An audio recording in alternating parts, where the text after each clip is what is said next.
Aquarius, hi! Welcome to Mystic Queen PH. Titingnan natin ang energies for you ngayong June 2026. This is a general reading, so pwede kayong makarelate, pwedeng hindi, just take what resonates. Another reminder, I will not message you or follow you to offer any services. So mag-ingat kayo sa mga fake accounts and scammers. Kung gusto niyo ng private reading, just go to my website, mysticqueenph.com, or book for a reading through my calendar, link on the description comment section. Okay. Let's see Aquarius. What's the energy for you ngayong June? Pluto is in Aquarius, naka-retrograde. Tingnan natin for Aquarius. Inspiration. Uy, meron kang bagong spark ngayong June. A spark of inspiration. You will feel inspired to create, to try. Pwedeng sa love life, no? May nag-inspire sa'yo. Or sa creative. Mas nagiging creative ka. May mga bago kang ideas. Oh, wow. You are in alignment. 222. You are aligning yourself. I think, itong Pluto in Aquarius transit na to, lalo na naka-retrograde siya, marami tong ina-activate ngayon. Okay? So, some of you Aquarius, you will feel like things are changing for you, na parang merong bagong source of information, downloads sa inyo, especially if you are into spirituality. You are aligning yourself to who you really are, kaya mas nagiging inspired ka. Yeah. Also have security. This is about stability in your life, in your relationship. You want things to be more protected. You are protecting your dreams. You are protecting your future. Some of you, this can be financial security. Your overall energy is the Eight of Pentacles. Mastery. Diba?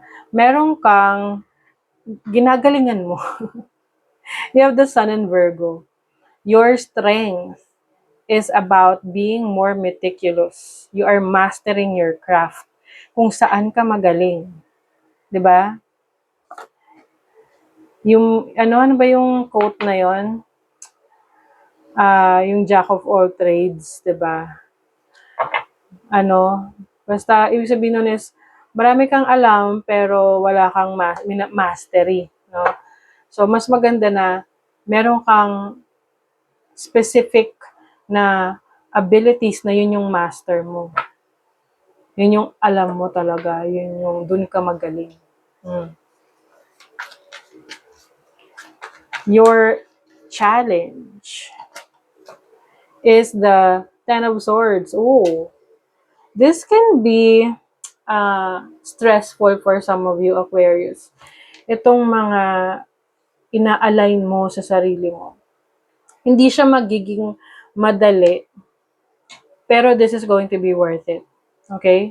Because Pluto in your sign is about transformation, change, and whatever is no longer serving you, you need to release. Kung ano man hindi nagsiserve na sa'yo, nagpapastress sa'yo, you have to let go. Ano bang ambag nun, di ba? Kung sa stress ka lang. Opportunity. We were just talking about your transformation, oh. May transition, may change.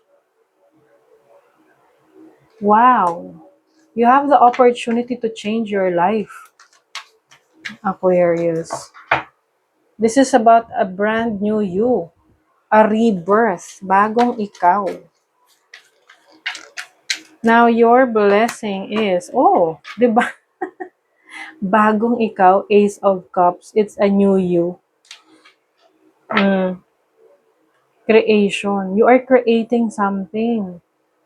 It's like para kang may iniluluwal na sanggol. Yung ba, literal, pwedeng kayong manganganak, no? But this can be, meron kang pinapanganak na project, 'di ba? Na, let's say, it's like launching something. You may be launching a business, launching a new career, or starting a new job, whatever is transiting, whatever is transitioning or changing in your life. You have wisdom. Oh, itong wisdom, knowledge, kaalaman, karunungan, dahil na rin to sa, minamaster mo sa buhay mo ngayon. Mm-mm. Mm. 'Di ba? You are, you are ready for a rebirth. Bagong ikaw. Mm. Curiosity is also about learning. Pwedeng marami ka nagiging interest ngayon. Parang, subukan ko kaya to? Or, ano ba to? Kailangan ko tong alamin pa. Kailangan ko pang dagdagan yung knowledge ko about this. So, merong mga learnings for you. Like, you are aligning yourself to your interests. Yung nagbibigay sa'yo ng inspiration, ng spark.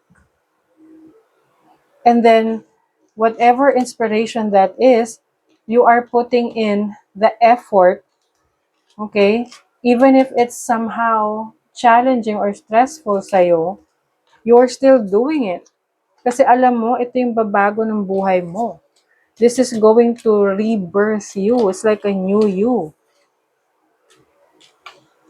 And I think this blessing, no? Kasi Ace of Cups, blessing mo, whatever you are creating ngayong June will bring a lot of blessings. Let's say you're creating a business. So this is going to bring blessings to you in the future, moving forward. 'Di ba? So keep doing what you want to do or what you are interested in. Kung ano yung bibigay sa'yo ng inspiration.